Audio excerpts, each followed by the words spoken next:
नमस्कार दोस्तों, आप सुन रहे हैं नैनदीप स्टोरीज, जहां हम लेकर आते हैं हिंदी साहित्य की अमर रचनाएं, वो कहानियां जो मन को छू जाती हैं और सोचने पर मजबूर कर देती हैं। आज हम सुनाने जा रहे हैं हिंदी साहित्य के शिखर लेखक मुंशी प्रेमचंद की एक मार्मिक कहानी, बेटों वाली विधवा। ये कहानी है एक ऐसी माँ की जिसने अपना पूरा जीवन अपने बेटों के लिए न्यौछावर कर दिया, पर जब समय ने करवट ली तो वही बेटे उसके जीवन की सबसे बड़ी कसौटी बन गए। ये कहानी न केवल एक माँ के त्याग और ममता की गहराई को उजागर करती है, बल्कि हमारे समाज की उस कड़वी सच्चाई को भी सामने लाती है, जहां रिश्ते अक्सर स्वार्थ की दीवारों में कैद हो जाते हैं। तो आइए सुनते हैं मुंशी प्रेमचंद की संवेदनाओं से भरी ये कालजयी कहानी, बेटों वाली विधवा। पंडित अयोध्यानाथ का निधन हुआ तो सबने कहा, ईश्वर आदमी को ऐसी ही मौत दे। 4 जवान बेटे थे, 1 लड़की। चारों लड़कों के विवाह हो चुके थे, केवल लड़की कुंवारी थी। संपत्ति भी काफी छोड़ी थी, 1 पक्का मकान, 2 बगीचे, कई हजार के गहने और 20,000 नकद। विधवा फूलमती को शोक तो हुआ और कई दिन तक बेहाल पड़ी रही, लेकिन जवान बेटों को सामने देखकर उसे ढाढ़स हुआ। चारों लड़के एक से एक सुशील, चारों बहुएं एक से एक बढ़कर आज्ञाकारिणी।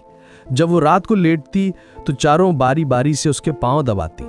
वो स्नान करके उठती तो उसकी साड़ी छांटती। सारा घर उसके इशारे पर चलता था।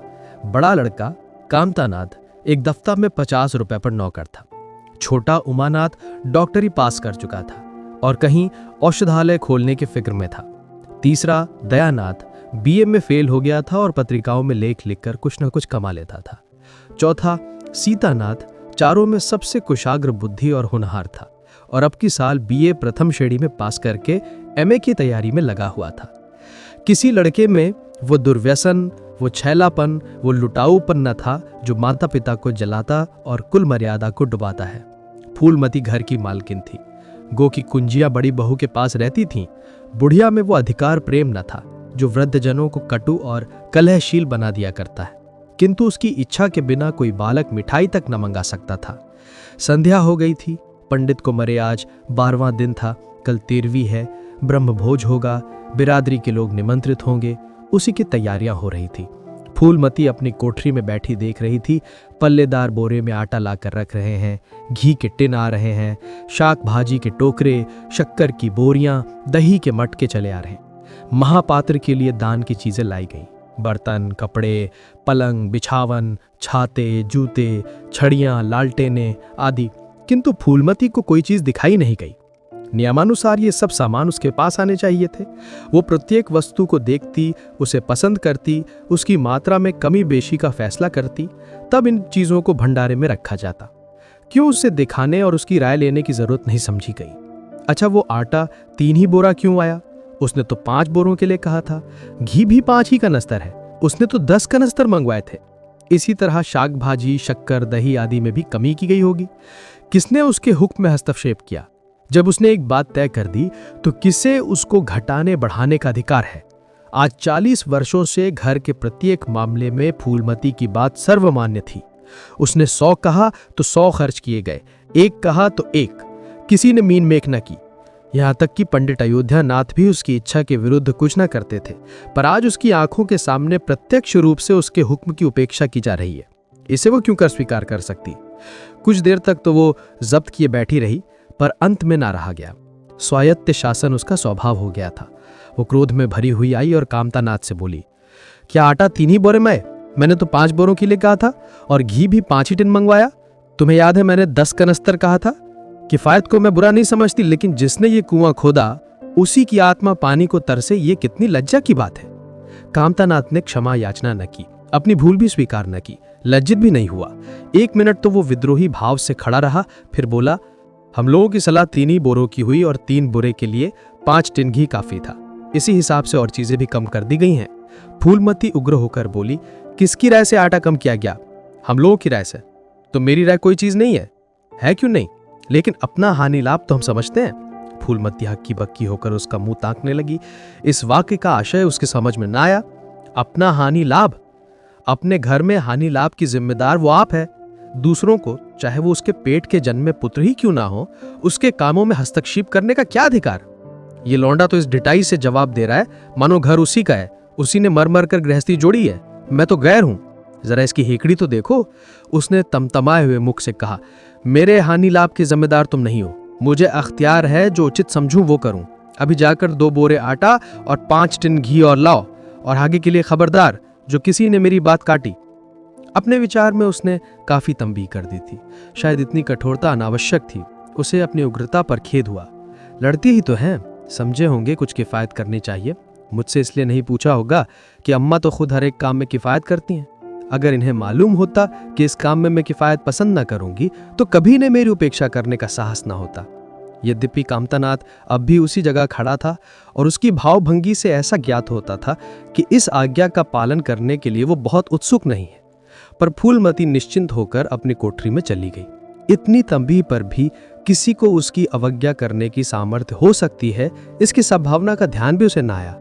पर ज्यों-ज्यों समय बीतता गया, उस पर यह हकीकत खुलने लगी कि इस घर में अब उसकी वो हैसियत नहीं रही जो 10-12 दिन पहले थी। संबंधियों के यहाँ के न्योते में शक्कर, मिठाई, दही, अचार आदि आ रहे हैं। बड़ी बहू इन वस्तुओं को स्वामिनी भाव से संभाल कर रख रही है। कोई भी उससे पूछने नहीं आता। बिरादरी के लोग जो कुछ पूछते हैं कामतानाथ से या बड़ी बहू से। कामतानाथ कहाँ का बड़ा इंतजामकार है, रात दिन भंग पिए पड़ा रहता है। किसी तरह रोध होकर दफ्तर चला जाता है, उसमें भी महीने में 15 नागे से कम नहीं होते। वो तो कहो साहब पंडित जी का लिहाज करता है, नहीं तो अब तक कब का निकाल देता। और बड़ी बहू जैसी फूहड़ औरत भला इन सब बातों को क्या समझेगी। अपने कपड़े लत्ते तक तो जतन से रख नहीं सकती। चलिए गृहस्थी चलाने भद्दी होगी और क्या, सब मिलकर कुल की नाक कटवाएंगे। वक्त पर कोई ना कोई चीज कम हो जाएगी। इन कामों के लिए बड़ा अनुभव चाहिए। कोई चीज तो इतनी बन जाएगी कि मारी मारी फेरेगी, कोई चीज इतनी कम बनेगी कि किसी पत्तल पर पहुंचेगी, किसी पर नहीं। आखिर इन सबों को हो क्या गया है?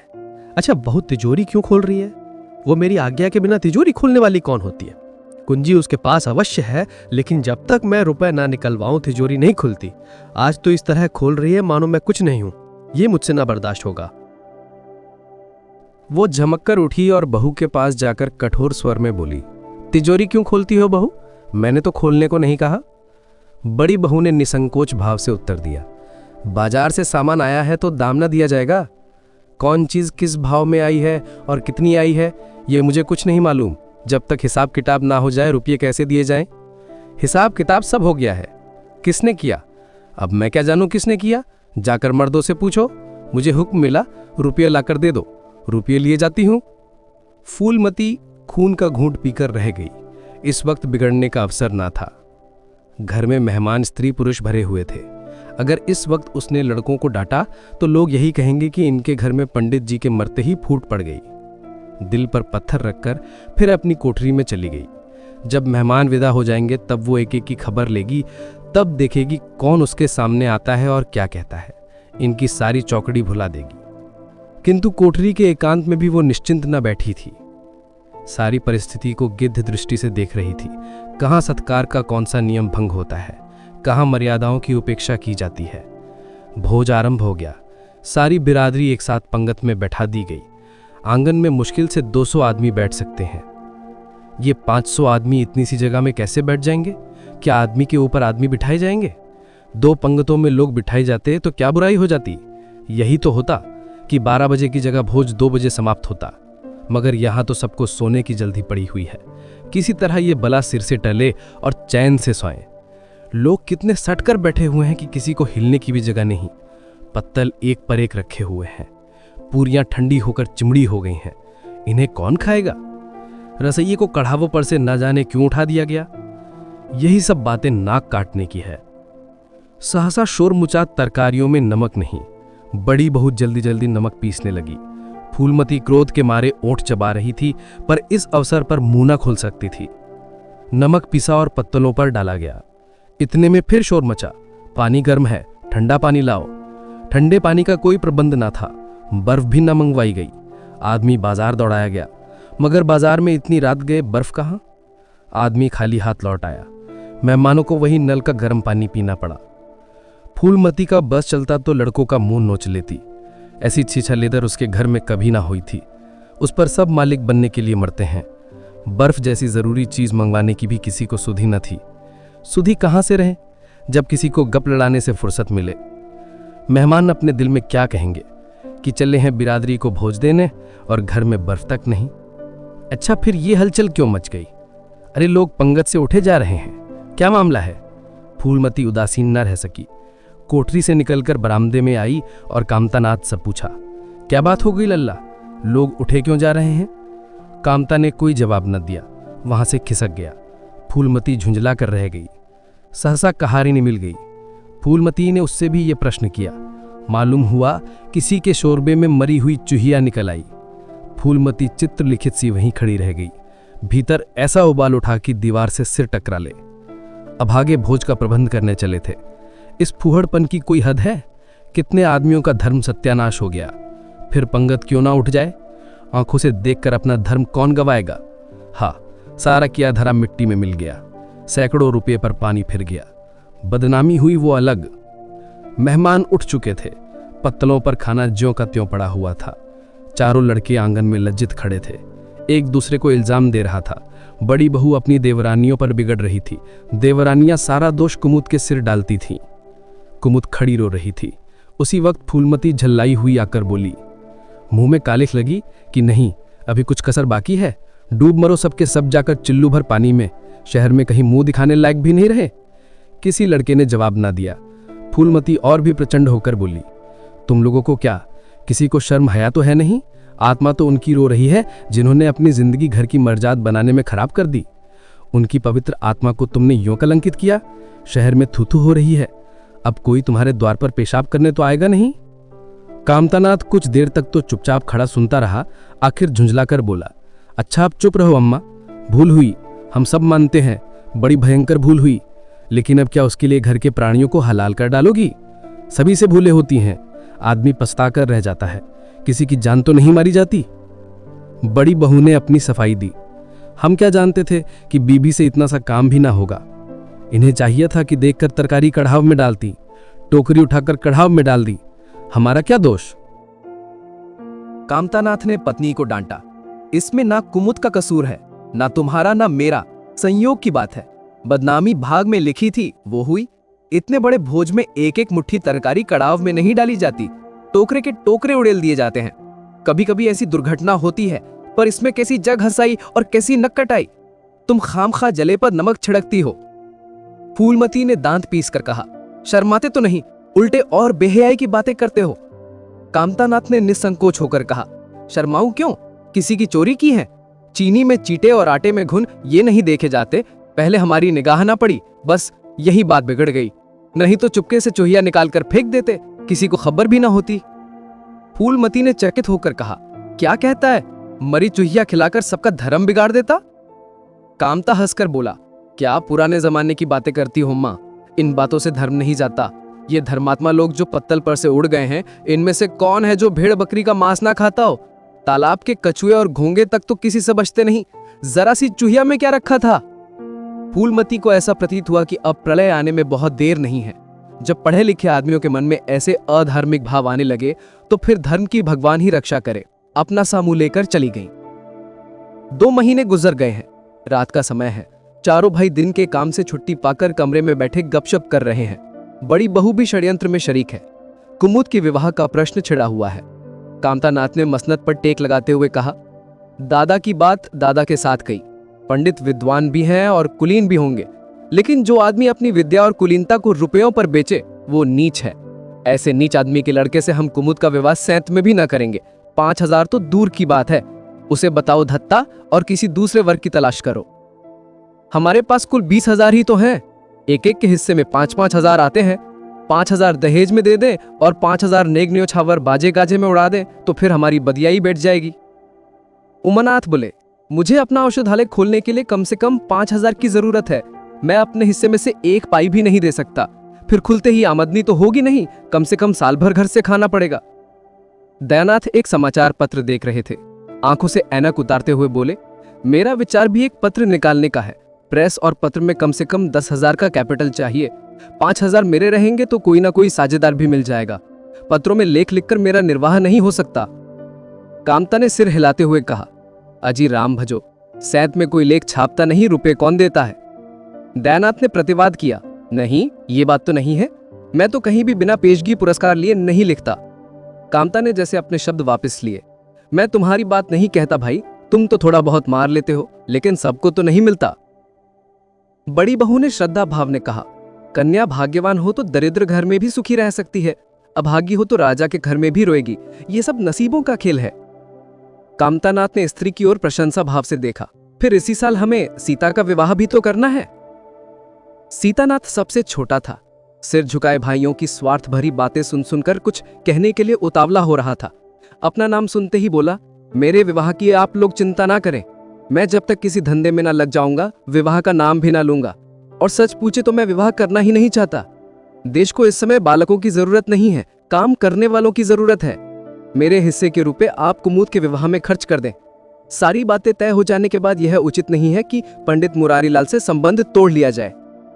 उमा ने तीव्र स्वर में कहा, 10,000 कहां से आएंगे? सीता डरते हुए बोला, मैं तो अपने हिस्से के रुपए देने को कहता हूं, और शेष?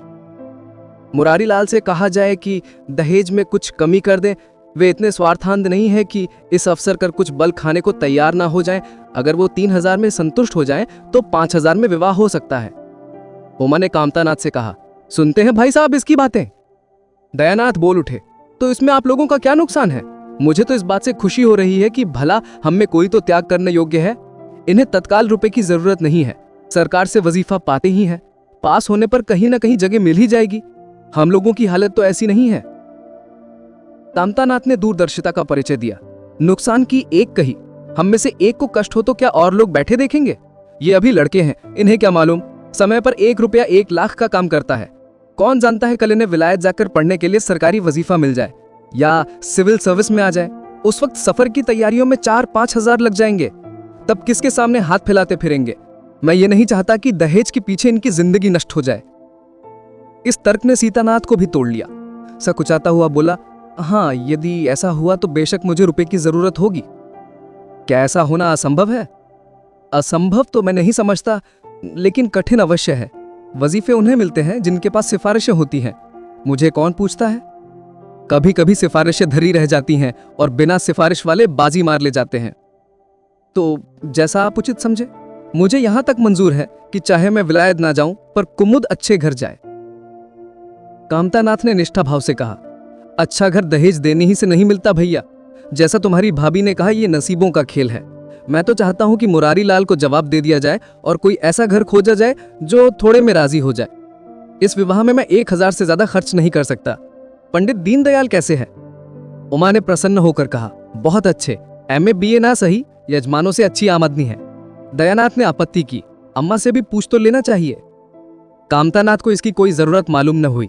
बोले, उनकी तो जैसे बुद्धि ही भ्रष्ट हो गई, वही पुराने युग की बातें। मुरारीलाल के नाम पर उधार खाए बैठी हैं, यह नहीं समझती कि वो जमाना नहीं रहा। उनको तो बस कुमुद मुरारी पंडित के घर जाए, चाहे हम लोग तबाह हो जाएं। ऐसे और भी पॉडकास्ट सुनने के लिए सब्सक्राइब कीजिए या अभी विजिट कीजिए showbyzaga.com। उमा ने एक शंका उपस्थित की, अम्मा अपने सब गहने कुमुद को दे देंगी, देख लीजिएगा। कामतानाथ का स्वार्थ नीति से विद्रोह ना कर सका। बोले, गहनों पर उनका पूरा अधिकार है, ये उनका स्त्रीधन है, जिसे चाहे दे सकती हैं। उमा ने कहा, स्त्रीधन है तो क्या वो उसे लुटा देंगी? आखिर वो भी तो दादा ही की कमाई है। किसी की कमाई हो, स्त्रीधन पर उनका पूरा अधिकार है।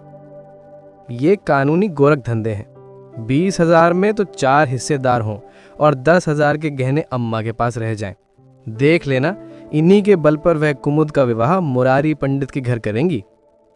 उमानाथ इतनी बड़ी रकम को इतनी आसानी से नहीं छोड़ सकता। वो कपट नीति में कुशल है, कोई कौशल रचकर माता से सारे गहने ले लेगा। उस वक्त तक कुमुद के विवाह की चर्चा करके फूलमती को भड़काना उचित नहीं। कामतानाथ ने सिर हिलाकर कहा, भाई मैं इन चालों को पसंद नहीं करता। उमानाथ ने खिसिया कर कहा, गहने 10,000 से कम के ना होंगे। कामता अविचलित स्वर में बोले, कितने ही के हों, मैं अनीति में हाथ नहीं डालना चाहता। तो आप अलग बैठिए, हाँ, बीच में भांजी ना मारिएगा। मैं अलग रहूंगा। और तुम सीता, अलग रहूंगा। लेकिन जब दयानाथ से यही प्रश्न किया गया तो वह उमानाथ से सहयोग करने को तैयार हो गया। 10,000 में 2,500 तो उसके होंगे। इतनी बड़ी रकम के लिए यदि कुछ कौशल भी करना पड़े तो क्षम्य है। फूलमती रात को भोजन करके लेटी थी कि उमा और दया उसके पास जाकर बैठ गए। दोनों ऐसा मुंह बनाए हुए थे मानो हुई भारी विपत्ति आ पड़ी है। फूलमती ने सशंक होकर पूछा, तुम दोनों घबराए हुए मालूम होते हो? उमा ने सिर खुजलाते हुए कहा, समाचार पत्रों में लेख लिखना बड़े जोखिम का काम है अम्मा। कितना ही बचकर लिखो लेकिन कहीं ना कहीं पकड़ हो ही जाती है। दयानाथ ने एक लेख लिखा था, उस पर 5,000 की जमानत मांगी गई है।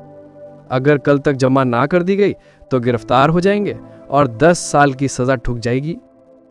फूलमती ने सिर पीट कर कहा, ऐसी बातें क्यों लिखते हो बेटा? जानते नहीं हो आजकल हमारे अधीन आए हुए हैं, जमानत किसी तरह टल नहीं सकती। दयानाथ ने अपराधी भाव से उत्तर दिया, मैंने तो अम्मा ऐसी कोई बात नहीं लिखी थी, लेकिन किस्मत को क्या करूं, हाकिम जिला इतना कड़ा है कि जरा भी रियायत नहीं करता। मैंने जितनी दौड़ धूप हो सकती थी वो सब कर ली। तो तुमने कामता से रुपए का प्रबंध करने को नहीं कहा? उमा ने मुंह बनाया। उनका स्वभाव तो तुम जानती हो अम्मा, उन्हें रुपए प्राणों से प्यारे हैं। इन्हें चाहे काला पानी ही हो जाए वह एक पाई ना देंगे। दयानाथ ने समर्थन किया, मैंने तो इनसे इसका जिक्र ही नहीं किया। फूलमती ने चारपाई से उठते हुए कहा, चलो मैं कहती हूं, देगा कैसे नहीं? रुपए इसी दिन के लिए होते हैं कि गाड़ कर रखने के लिए? उमानाथ ने माता को रोककर कहा, नहीं अम्मा, उनसे कुछ ना कहो। रुपए तो ना देंगे, उल्टे और हाय हाय मचाएंगे। उनको अपनी नौकरी की खैरियत बनानी है, इन्हें घर में रहने भी ना देंगे। अफसरों में जाकर खबर दे दें तो आश्चर्य नहीं।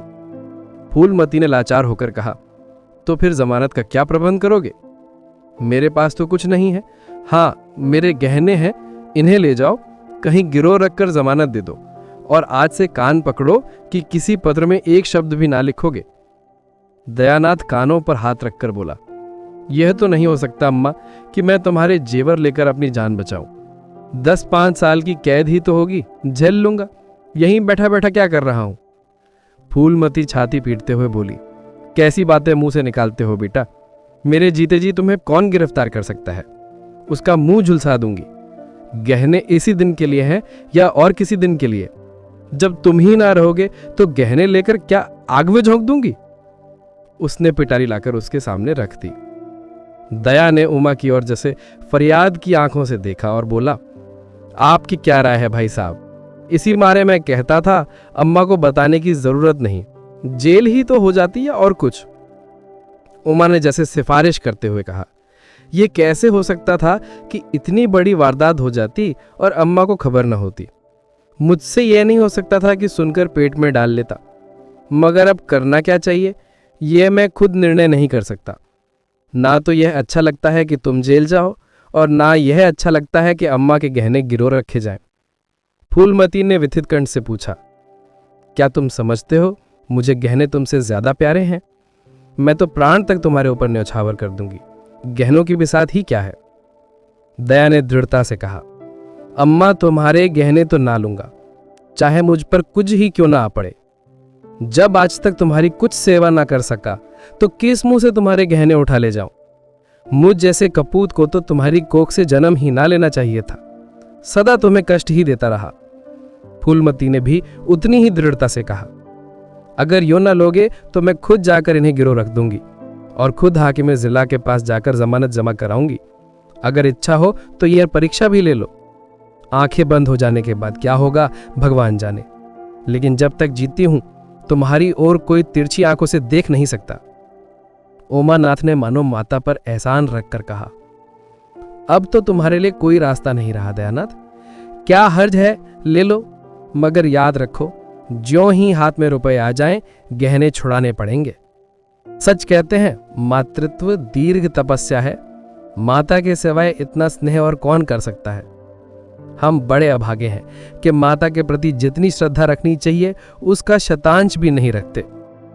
दोनों ने जैसे बड़े धर्म संकट में पड़कर गहनों की पिटारी संभाली और चलते बने। माता वात्सल्य भरी आंखों से उनकी ओर देख रही थी और उसकी संपूर्ण आत्मा का आशीर्वाद जैसे उन्हें अपनी गोद में समेट लेने के लिए व्याकुल हो रहा था। आज कई महीने के बाद उसके भग्न मात्र हृदय को अपना सर्वस्व अर्पण करके जैसे आनंद की विभूति मिली। उसकी स्वामिनी कल्पना इसी त्याग के लिए, इसी आत्मसमर्पण के लिए जैसे कोई मार्ग ढूंढती रहती थी। अधिकार या लोभ या ममता की वहां गंध तक न थी। त्याग ही उसका आनंद और त्याग ही उसका अधिकार है। आज अपना खोया हुआ अधिकार पाकर अपनी सिरजी हुई प्रतिमा पर अपने प्राणों की भेंट करके वो निहाल हो गई। 3 महीने और गुजर गए। माँ के गहनों पर हाथ साफ करके चारों भाई उसकी दिलजोही करने लगे थे। अपनी स्त्रियों को भी समझाते थे कि उसका दिल न दुखाएं। अगर थोड़े से शिष्टाचार से उसकी आत्मा को शांति मिलती है तो इसमें क्या हानि है। चारों करते अपने मन की, पर माता से सलाह ले लेते या ऐसा जाल फैलाते कि वो सरला उनकी बातों में आ जाती और हर एक काम में सहमत हो जाती। बाग को बेचना उसे बहुत बुरा लगता था, लेकिन चारों ने ऐसी माया रची कि वो उसे बेचने पर राजी हो गई। किंतु कुमुद के विवाह के विषय में मतेक के ना हो सका। माँ पंडित मुरारी लाल पर जमी हुए थी, लड़के दीनदयाल पर अड़े हुए थे। एक दिन आपस में कलह हो गई। फूलमती ने कहा, माँ बाप की कमाई में बेटी का हिस्सा भी है। तुम्हें 16,000 का एक बाग मिला, 25,000 का एक मकान, 20,000 नकद में, क्या 5,000 भी कुमुद का हिस्सा नहीं है? कामदानाथ ने नम्रता से कहा, अम्मा, कुमुद आपकी लड़की है तो हमारी बहन है।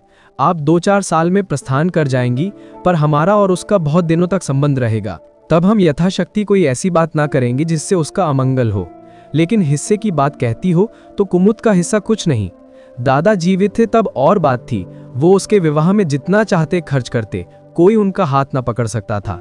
लेकिन अब तो हमें एक एक पैसे की किफायत करनी पड़ेगी। जो काम 1000 में हो जाए उसके लिए 5,000 खर्च करना कहाँ की बुद्धिमानी है। उमानाथ ने सुधारा, 5,000 क्यों, 10,000 कहिए। कामता ने भुएं सिकोड़कर कहा, नहीं, मैं 5,000 कहूंगा। एक विवाह में 5,000 खर्च करने की हमारी हैसियत नहीं है। फूलमती ने जिद पकड़कर कहा, विवाह तो मुरारी लाल के पुत्र से ही होगा। 5,000 खर्चों चाहे 10,000, मेरे पति की कमाई है, मैंने मर मर कर जोड़ा है, अपनी इच्छा से खर्च करूंगी। तुम्ही ने मेरी कोख से नहीं जन्म लिया है, कुमुद भी उसी कोख से आई है। मेरी आंखों में तुम सब बराबर हो, मैं किसी से कुछ मांगती नहीं। तुम बैठे तमाशा देखो, मैं सब कुछ कर लूंगी। 20,000 में 5,000 कुमुद का है। कामतानाथ को अब कड़वे सत्य की शरण लेने के सिवा और मार्ग न रहा। बोला, अम्मा, तुम बरबस बात बढ़ाती हो। जिन रुपयों को तुम अपना समझती हो वो तुम्हारे नहीं है। तुम हमारी अनुमति के बिना उनमें से कुछ नहीं खर्च कर सकती। फूलमती को जैसे सर्प ने डस लिया। क्या कहा? फिर तो कहना, मैं अपने ही संचय रुपए अपनी इच्छा से नहीं खर्च कर सकती। वो रुपए तुम्हारे नहीं रहे, हमारे हो गए। तुम्हारे होंगे लेकिन मेरे मरने के पीछे नहीं, दादा के मरते ही हमारे हो गए। उमानाथ ने बेहयाई से कहा, अम्मा, कानून कायदा तो जानती नहीं, नाहक उछलती हैं। फूलमती क्रोध विवल रोकर बोली, भाड़ में जाए तुम्हारा कानून, मैं ऐसे कानून को नहीं जानती। तुम्हारे दादा ऐसे कोई धन्ना सेठ नहीं थे। मैंने ही पेट और तन काटकर यो गृहस्थी जोड़ी है, नहीं आज बैठने की छाह ना मिलती। मेरे जीते जी तुम मेरे रुपए नहीं छू सकते। मैंने 3 भाइयों के विवाह में 10-10 हज़ार खर्च किए हैं, वही मैं कुमुद के विवाह में भी खर्च करूंगी। कामतानाथ भी गर्म पड़ा, आपको कुछ भी खर्च करने का अधिकार नहीं है। उमानाथ ने बड़े भाई को डांटा, आप खामखवा अम्मा के मुंह लगते हैं भाई साहब। मुरारी लाल को पत्र लिख दीजिए कि तुम्हारे यहाँ कुमुद का विवाह ना होगा, बस छुट्टी हुई। कायदा कानून तो जानती नहीं, व्यर्थ की बहस करती हैं। फूलमती ने संयमित स्वर में कहा, अच्छा क्या कानून है, जरा मैं भी सुनूं। उमा ने निर्ही भाव से कहा, कानून यही है कि बाप के मरने के बाद जायदाद बेटों की हो जाती है, माँ का हक केवल रोटी कपड़े का है। फूलमती ने तड़प कर पूछा, किसने यह कानून बनाया है? उमा शांत स्थिर स्वर में बोला, हमारे ऋषियों ने, महाराज मनु ने, और किसने? फूलमती एक क्षण अवाक रहकर आहत कंठ से बोली, तो इस घर में मैं तुम्हारे टुकड़ों पर पड़ी हुई हूँ। उमानाथ ने न्यायाधीश की निर्ममता से कहा, तुम जैसा समझो। फूलमती की संपूर्ण आत्मा मानो इस वज्रपात से चीत्कार करने लगी। उसके मुख से जलती हुई चिंगारियों की भांति ये शब्द निकल पड़े, मैंने घर बनवाया, मैंने संपत्ति जोड़ी, मैंने तुम्हें जन्म दिया, पाला, और आज इस घर में मैं गैर हूँ। मनु का यही कानून है और तुम उसी कानून पर चलना चाहते हो। अच्छी बात है, अपना घर द्वार लो, मुझे तुम्हारी आश्रिता बनकर रहता स्वीकार नहीं। इससे कहीं अच्छा है कि मर जाऊं। वाह रे अंधेर, मैंने पेड़ लगाया और मैं ही उसकी छां में खड़ी नहीं हो सकती। अगर यही कानून है तो इसमें आग लग जाए। चारों युवकों पर माता के इस क्रोध और आतंक का कोई असर ना हुआ। कानून का फौलादी कवच उनकी रक्षा कर रहा था। इन कांटों का उन पर क्या असर हो सकता था। जरा देर में फूलमती उठकर चली गई। आज जीवन में पहली बार उसका वात्सल्य मग्न मातृत्व अभिशाप बनकर उसे धिक्कारने लगा। जिस मातृत्व को उसने जीवन की विभूति समझा था, जिसके चरणों पर वो सदैव अपनी समस्त अभिलाषाओं और कामनाओं को अर्पित करके अपने को धन्य मानती थी, वही मातृत्व आज उसे अग्निकुंड सा जान पड़ा, जिसमें उसका जीवन जलकर भस्म हो गया। संध्या हो गई थी। द्वार पर नीम का वृक्ष सिर झुकाए निस्तब्ध खड़ा था, मानो संसार की गति पर क्षुब्ध हो रहा हो। अस्ताचल की ओर प्रकाश और जीवन का देवता फूलमती के मातृत्व की ही भांति अपनी चिता में जल रहा था। फूलमती अपने कमरे में जाकर लेटी तो उसे मालूम हुआ उसकी कमर टूट गई है। पति के मरते ही अपने पेट के लड़के उसके शत्रु हो जाएंगे, उसे स्वप्न में भी अनुमान न था। जिन लड़कों को उसने अपना हृदय रक्त पिला पिला कर पाला, वही आज उसके हृदय पर यूं आघात कर रहे थे। अब वो घर उसे कांटों की सेज हो रहा था। जहां उसकी कुछ कद्र नहीं, कुछ गिनती नहीं, वहां अनाथों की भांति पड़ी रोटियां खाए, ये उसकी अभिमानी प्रकृति के लिए असह्य था। पर उपाय ही क्या था। वो लड़कों से अलग होकर भी रहे तो नाक किसकी कटेगी। संसार उसे थूके तो क्या और लड़कों को थूके तो क्या, बदनामी तो उसी की है। दुनिया यही तो कहेगी कि 4 जवान बेटों के होते बुढ़िया अलग पड़ी हुई मजूरी करके पेट पाल रही है। जिन्हें उसने हमेशा नीच समझा वही उस पर हंसेंगे। नहीं, वो अपमान इस अनादर से कहीं ज्यादा हृदय विदारक था। अब अपना घर और पर्दा ढका रखने में ही कुशल है। हाँ, अब उसे अपने को नई परिस्थितियों के अनुकूल बनाना पड़ेगा। समय बदल गया है। अब तक स्वामिनी बनकर रही, अब लौंडी बनकर रहना पड़ेगा। ईश्वर की यही इच्छा है। अपने बेटों की बातें और लातें गैरों की बातों और लातों की अपेक्षा फिर भी गनीमत है। वो बड़ी देर तक मुंह ढांपे अपनी दशा पर रोती रही। सारी रात इसी आत्मवेदना में कट गई। शरद का प्रभाव डटा डटा उषा की गोद से निकला, जैसे कोई कैदी छिपकर जेल से भाग आया हो। फूलमती अपने नियम के विरुद्ध आज तड़के ही उठी। रात भर में उसका मानसिक परिवर्तन हो चुका था। सारा घर सो रहा था और वो आंगन में झाड़ू लगा रही थी। रात भर ओस में भीगी हुई उसकी पक्की जमीन उसके नंगे पैरों में कांटों की तरह चुभ रही थी। पंडित जी उसे कभी इतने सवेरे उठने न देते थे। शीत उसके लिए बहुत हानिकारक था। पर अब वो दिन नहीं रहे। प्रकृति उसको भी समय के साथ बदल देने का प्रयत्न कर रही थी। झाड़ू से फुर्सत पाकर उसने आग जलाई और चावल दाल की कंकड़ियां चुनने लगी। कुछ देर में लड़के जागे, बहुएं उठीं। सभी ने बुढ़िया को सर्दी से सिकुड़े हुए काम करते देखा, पर किसी ने ये ना कहा कि अम्मा क्यों हलकान होती हो। शायद सबके सब बुढ़िया के इस मान मर्दन पर प्रसन्न थे। आज से फूलमती का यही नियम हो गया कि जी तोड़कर घर का काम करना और अंतरंग नीति से अलग रहना। उसके मुख पर जो एक आत्मगौरव झलकता रहता था, उसकी जगह अब गहरी वेदना छाई हुई नजर आती थी। जहां बिजली जलती थी वहां अब तेल का दिया टिमटिमा रहा था, जिसे बुझा देने के लिए हवा का एक हल्का सा झोंका काफी है। मुरारीलाल को इनकारी पत्र लिखने की बात पक्की हो चुकी थी। दूसरे दिन पत्र लिख दिया गया। दीनदयाल से कुमुद का विवाह निश्चित हो गया। दीनदयाल की उम्र 40 से कुछ अधिक थी, मर्यादा में भी कुछ हेटे थे, पर रोटी दाल से खुश थे। बिना किसी ठहराव के विवाह करने पर राजी हो गए। तिथि नियत हुई, बारात आई, विवाह हुआ और कुमुद विदा कर दी गई। फूलमती के दिल पर क्या गुजर रही थी इसे कौन जान सकता है, पर चारों भाई बहुत प्रसन्न थे, मानो उनके हृदय का कांटा निकल गया हो। ऊंचे कुल की कन्या, मुंह कैसे खुलती। भाग्य में सुख भोगना लिखा होगा, सुख भोगेगी। दुख भोगना लिखा होगा, दुख झेलेगी। हरी इच्छा बेकसों का अंतिम अवलंब है। घर वालों ने जिससे विवाह कर दिया उसमें 1000 ऐब हों तो भी वो उसका उपास्य, उसका स्वामी है। प्रतिरोध उसकी कल्पना से परे था। फूलमती ने किसी काम में दखल ना दिया। कुमुद को क्या दिया गया, मेहमानों का कैसा सत्कार किया गया, किसके यहाँ से नेवते में क्या आया, किसी बात से भी उसे सरोकार ना था। उससे कोई सलाह भी ली गई तो यही कहा, बेटा तुम लोग जो करते हो अच्छा ही करते हो, मुझसे क्या पूछते हो। जब कुमुद के लिए द्वार पर डोली आ गई और कुमुद माँ के गले लिपटकर रोने लगी तो वो बेटी को अपनी कोठरी में ले गई और जो कुछ 150 रुपए और 2-4 मामूली गहने उसके पास बच रहे थे बेटी के अंचल में डालकर बोली, बेटी मेरी तो मन की मन में रह गई, नहीं तो क्या आज तुम्हारा विवाह इस तरह होता और तुम इस तरह विदा की जाती। आज तक फूलमती ने अपने गहनों की बात किसी से ना कही थी। लड़कों ने उसके साथ जो कपट व्यवहार किया था इसे चाहे अब तक ना समझी हो, लेकिन इतना जानती थी कि गहने फिर ना मिलेंगे और मनोमालिन्य बढ़ने की सिवा कुछ हाथ न लगेगा। लेकिन इस अवसर पर उसे अपनी सफाई देने की जरूरत मालूम हुई। कुमुद ये भाव मन में लेकर जाए कि अम्मा ने अपने गहने बहुओं के लिए रख छोड़े हैं, इसे वो किसी तरह ना सह सकती थी। इसलिए वो उसे अपनी कोठरी में ले गई थी। लेकिन कुमुद को पहले ही इस कौशल की टोह मिल चुकी थी। उसने गहने और रुपए आंचल से निकालकर माता के चरणों में रख दिए और बोली, अम्मा, मेरे लिए तुम्हारा आशीर्वाद लाखों रुपयों के बराबर है। तुम इन चीज़ों को अपने पास रखो, न जाने अभी तुम्हें किन विपत्तियों का सामना करना पड़े। फूलमती कुछ कहना ही चाहती थी कि उमानाथ ने आकर कहा, क्या कर रही है कुमुद, चल जल्दी कर, साइड टली जाती है। वो लोग हाय हाय कर रहे हैं, फिर तो 2-4 महीने में आएगी ही, जो कुछ लेना देना हो ले लेना। फूलमती के घाव पर जैसे मनो नमक पड़ गया। बोली, मेरे पास अब क्या है भैया जो मैं इसे दूंगी। जाओ बेटी, भगवान तुम्हारा सुहाग अमर करे। कुमुद विदा हो गई। फूलमती पछाड़ खाकर गिर पड़ी। जीवन की लालसा नष्ट हो गई। 1 साल बीत गया। फूलमती का कमरा घर में सब कमरों से बड़ा और हवादार था। कई महीनों से उसने बड़ी बहू के लिए खाली कर दिया था और खुद एक छोटी सी कोठरी में रहने लगी, जैसे कोई भिखारिन हो। बेटों और बहुओं से अब उसे जरा भी स्नेह न था। वो अब घर की लौंडी थी। घर के किसी प्राणी, किसी वस्तु, किसी प्रसंग से उसे प्रयोजन न था। वो केवल इसलिए जीती थी कि मौत न आती थी। सुख या दुख का अब उसे लेश मात्र भी ज्ञान न था। उमानाथ का औषधालय खुला, मित्रों की दावत हुई, नाच तमाशा हुआ। दयानाथ का प्रेस खुला, फिर जलसा हुआ। सीतानाथ को वजीफा मिला और विलायत गया, फिर उत्सव हुआ। कामता प्रसाद के बड़े लड़के का यज्ञोपवीत संस्कार हुआ, फिर धूमधाम हुई। लेकिन फूलमती के मुख पर आनंद की छाया तक न आई। कामता प्रसाद टाइफाइड में महीने भर बीमार रहा और मरकर उठा। दयानाथ ने आपकी अपने पत्र का प्रचार बढ़ाने के लिए वास्तव में एक आपत्तिजनक लेख लिखा और 6 महीने की सजा पाई। पर फूलमती के चेहरे पर रंज की परछाई तक ना पड़ी। उसके जीवन में अब कोई आशा, कोई दिलचस्पी, कोई चिंता न थी। बस पशुओं की तरह काम करना और खाना, यही उसकी जिंदगी के 2 काम थे। जानवर मारने से काम करता है, पर खाता है मन से। फूलमती बेकहे काम करती थी, पर खाती थी विष के कौर की तरह।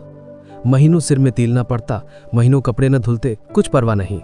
चेतना शून्य हो गई थी। सावन की झड़ी लगी हुई थी, मलेरिया फैल रहा था।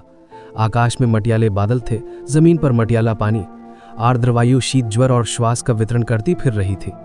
घर की मेहरी बीमार पड़ गई। फूलमती ने घर के सारे बर्तन मांजे, पानी में भीग भीग कर सारा काम किया, फिर आग जलाई और चूल्हे पर पतीलियां चढ़ा दी। लड़कों को समय पर भोजन मिलना चाहिए। सहसा उसे याद आया, कामतानाथ नल का पानी नहीं पीते। उसी वर्षा में गंगा जल लाने चली। कामतानाथ में पलंग पर लेटे लेटे कहा, रहने दो अम्मा, मैं पानी भर लाऊंगा, आज मेहरी खूब बैठ रही है। फूलमती ने मटियाले आकाश की ओर देखकर कहा, तुम भीग जाओगे बेटा, सर्दी हो जाएगी। कामतानाथ बोले, तुम भी तो भीग रही हो, कहीं बीमार ना पड़ जाओ। फूलमती निर्मम भाव से बोली, मैं बीमार ना पड़ूंगी, मुझे भगवान ने अमर कर दिया है। उमानाथ भी वहीं बैठा हुआ था। उसके औषधालय में कुछ आमदनी ना होती थी, इसलिए बहुत चिंतित था। भाई भावजब की मुंह देखी करता रहता था। बोला, जाने भी दो भैया, बहुत दिनों बहुओं पर राज कर चुकी हैं, उसका प्रायश्चित तो करने दो। गंगा बढ़ी हुई थी जैसे समुद्र हो। क्षितिज के सामने के कूल से मिला हुआ था। किनारों के वृक्षों की केवल फुनगियां पानी के ऊपर रह गई थी। घाट ऊपर तक पानी में डूब गए थे। फूलमती कलसा लिए नीचे उतरी, पानी भरा और ऊपर जा रही थी कि पांव फिसमा, संभल ना सकी, पानी में गिर पड़ी। पल भर हाथ पांव चलाए, फिर लहरें उसे नीचे खींच ले गईं। किनारे पर 2-4 पंडे चिल्लाए, अरे दौड़ो, बुढ़िया डूबी जाती है। 2-4 आदमी दौड़े भी, लेकिन फूलमती लहरों में समा गई थी, उन बल खाती हुई लहरों में जिन्हें देखकर ही हृदय कांप उठता था। एक ने पूछा, ये कौन बुढ़िया थी? अरे वही पंडित अयोध्यानाथ की विधवा है। अयोध्यानाथ तो बड़े आदमी थे। हाँ थे तो, पर इसके भाग्य में ठोकर खाना लिखा था। उनके तो कई लड़के बड़े बड़े हैं और सब कमाते हैं।